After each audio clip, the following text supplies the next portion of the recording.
లోక్సభ ఎన్నికల్లో బీసీ వర్గాలకు గాలం. బీజేపీ సర్కార్ వ్యూహాత్మక నిర్ణయం.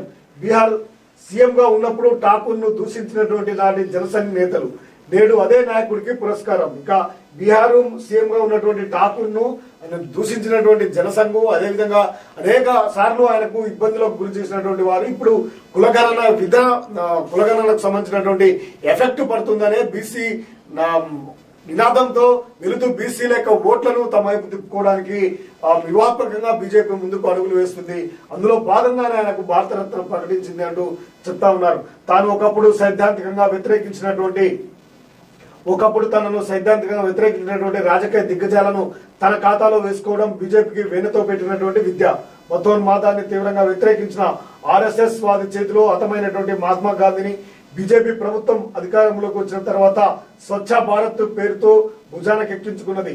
హిందుత్వ వాదాన్ని తీవ్రంగా వ్యతిరేకించిన సర్దార్ వల్లభాయ్ పటేల్ కు గుజరాత్ లో ఏకంగా ప్రపంచంలోనే ఎత్తైన విగ్రహాన్ని నిర్మించి ఆయన పేరును తన ఖాతాలో వేసుకున్నది.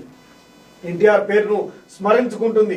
ఇప్పుడు తాజాగా 1978లోనే సామాజిక న్యాయాన్ని అమలు చేస్తూ ప్రభుత్వ ఉద్యోగాల్లో బీసీలకు 26% రిజర్వేషన్ కల్పించిన కర్పూరి ఠాకూర్ కు భారతరత్న పురస్కారం ప్రకటించడం ద్వారా ఆ మహానాయకుడి వారసత్వాన్ని సైతం హైజాక్ చేసుకునేందుకు ప్రయత్నిస్తున్న అభిప్రాయాలు వ్యక్తమవుతున్నాయి.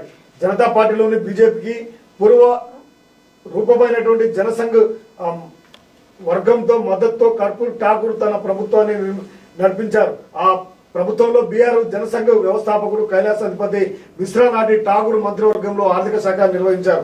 బడుగు వర్గాలకు రిజర్వేషన్ కల్పించాలంటూ పోరాటం చేసినటువంటి ఆయనపై తీవ్రమైనటువంటి ఎగతాళి చేసినటువంటి నాడు ఇప్పుడు అదే వారిని ఆయనకే భారతరత్న ఇవ్వడం అనేది ఇప్పుడు కేవలము బడుగు బలహీన వర్గాల ఓట్లను ఎన్నికల్లో లబ్ధి పొందడానికి ఆయనను భారతరత్న ఇచ్చారనేది ఒక విశ్లేషణ అయితే జరుగుతూ ఉంది.